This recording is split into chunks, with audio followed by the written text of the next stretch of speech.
I have come to realize a profound truth recently. This truth emerged from a realization that I'm happy.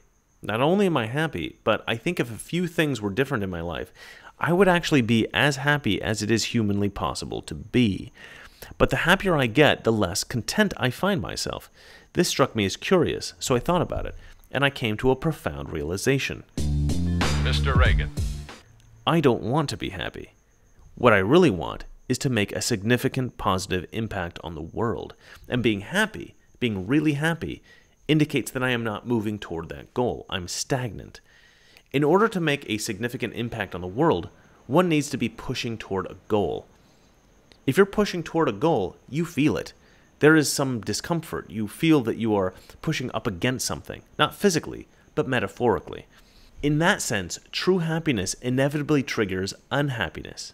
If you ever become truly happy, you immediately become restless. You desire change. You feel a sudden compulsion to do something.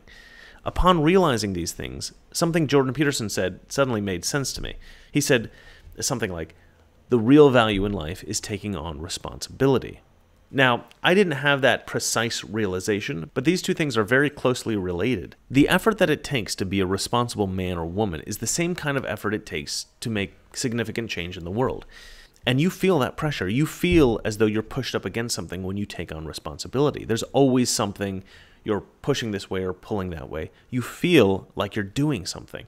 I also think this is why we like playing video games. I always thought it was strange that we like playing video games. It doesn't make sense. We tend to associate happiness with pleasant things like candy and comfort and bed and love and sex and other things that feel good. We don't tend to associate happiness with struggling. And yet boys, young boys, teenagers, young men, and even older men, every day turn on their Nintendo Switch, their PlayStation, their Xbox, or their computer, and they intentionally engage in struggle.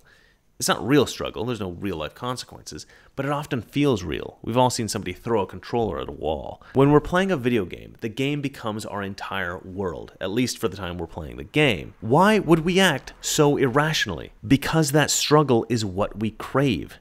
This is why video games are so addictive. It's why taking on responsibility truly makes us content. And this is why we all, deep down, are trying to change the world. You and I are told increasingly we have to choose between a left or right. Well, I'd like to suggest there is no such thing as a left or right. There's only an up or down. Man's old age dream, the ultimate in individual freedom consistent with law and order, or down to the ant heap of totalitarianism.